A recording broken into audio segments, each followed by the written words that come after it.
Paalala po sa lahat, ang bidyong ito ay kuha sa CCTV footage at base nga po doon sa isang manlalaro ng basketball ay ito yung suspect sa pagkuha ng kanyang cellphone at wallet kanina mga boss, kasi iniwan nga niya po itong cellphone at wallet doon sa isa niyang sapatos na reserba kasi naglalaro siya ng basketball.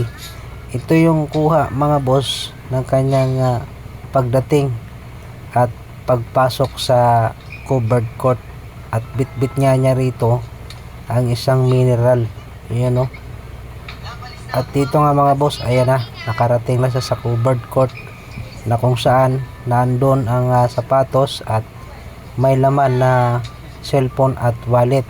Kakatapos nga lang dito maglaro nitong mga binatilyo mga boss pero yun nga, yung player ay hindi pa umuwi kaya hindi pa niya nakukuha ang kanyang cellphone at wallet na nakalagay sa sapatos. Ayan, kung mapapansin nyo yun mga boss, unti-unti niya nang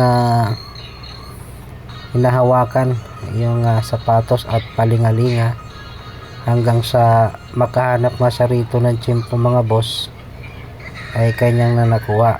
Naudlot niya yung kanyang pagkuha pero hindi yan tatantanan mga boss hanggat hindi makuha. Tutukan nyo lang talaga ng maigi. Yun, galing niya magmanman, talagang hinahanapan niya ng tiyempo. Yun na, meron na siyang dinukot mga boss. Yun, grabe itong mga tao na to. Ito yung mga taong hindi marunong lumaban ng patas grabe. Paalis na siya dyan mga boss, nakuha niya na yung kanyang subject. Ayun na, tingnan nyo, uminom na ng tubig kanina na kanyang burbit-bit at pasimple na naglalakad na kunwari walang nangyari. Kala mong tao ka, hindi ka nakuha ng CCTV footage, sikat ka ngayon mga boss. Pakishare nyo ito. Ito yung paglabas niya ng gate mga boss, kumakaripas na ng takbo. Ayun tapos pagdating dyan sa unahan, nalaglag pa nga yung wallet dyan mga boss pero dinampot niya ulit. Yun pagkatapos dyan mga boss, tumakbo siya pa kanan palabas na po ng Bergonville Subdivision. Pakishare nyo mga boss para makarating to sa kanya.